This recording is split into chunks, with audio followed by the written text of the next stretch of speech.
Assalamualaikum. Kita dari kelas 12 HPP 2 SMK Negeri 1 Mojosongo. Di sini kita akan menjelaskan kelebihan dan kekurangan produksi massal. Kelebihan produksi massal: hemat biaya produksi karena barang dibuat dalam jumlah besar. Biasanya perusahaan membeli bahan baku dalam jumlah besar sehingga mendapatkan potongan harga. Hal ini terjadi karena umumnya produksi massal dilakukan oleh mesin-mesin yang dapat bekerja dengan cepat. Kemudian waktu.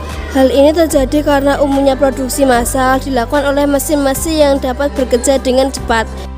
Tingkat akurat tinggi dan kecilnya resiko kesalahan manusia dalam memproduksi barang karena pekerja produksi dilakukan oleh mesin-mesin yang canggih sehingga lebih akurat, efisien, dan optimal.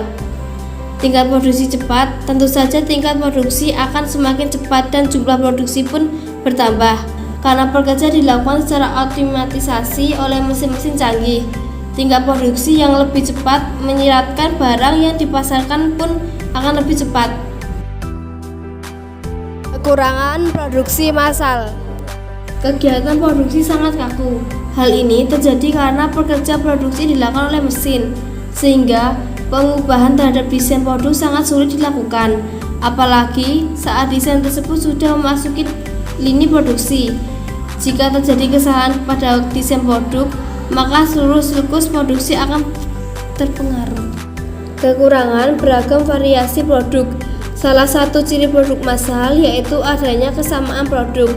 Hal ini akan menyulitkan produsen dalam memperkenalkan berbagai macam varian produk untuk memuaskan konsumen yang berbeda-beda. Biaya yang dikeluarkan untuk membeli mesin-mesin produk sangat mahal. Begitu pula dengan memeliharanya.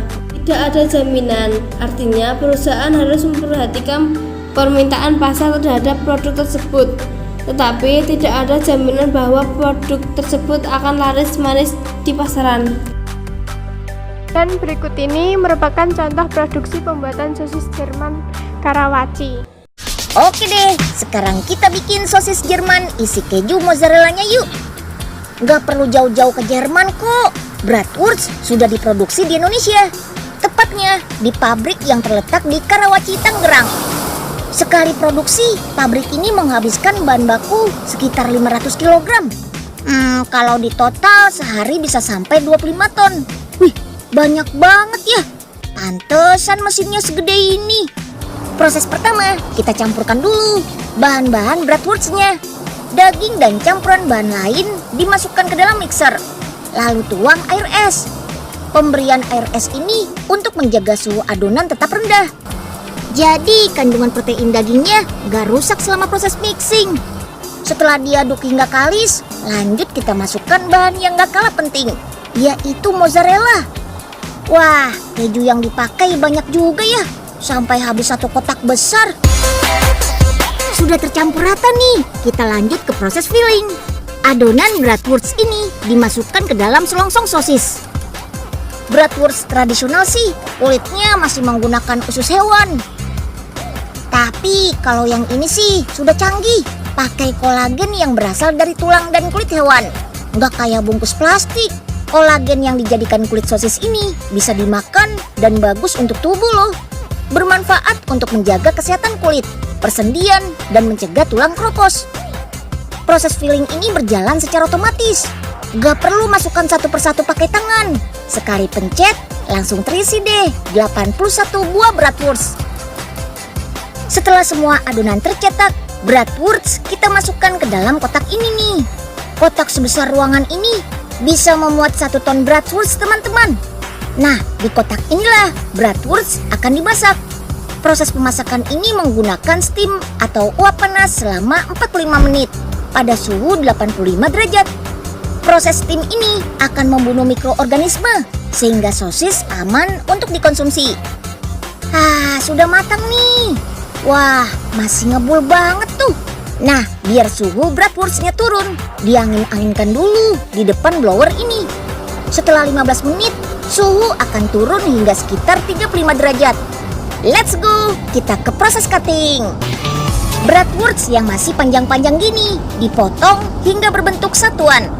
Tuh, mesinnya sudah canggih. Langsung keluar deh bratwurstnya. Lanjut ke proses packing.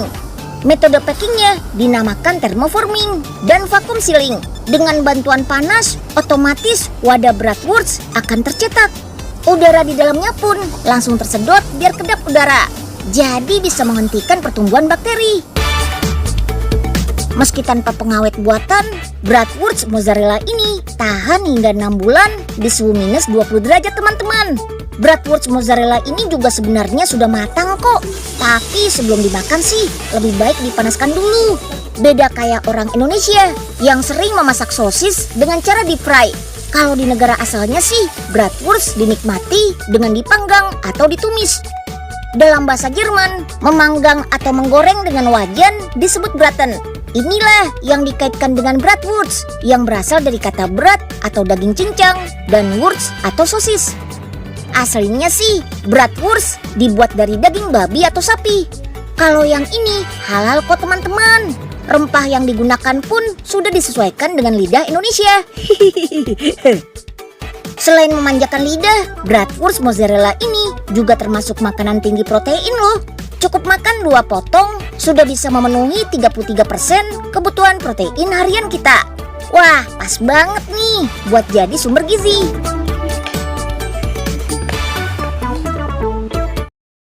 Jadi, cukup sekian dan terima kasih.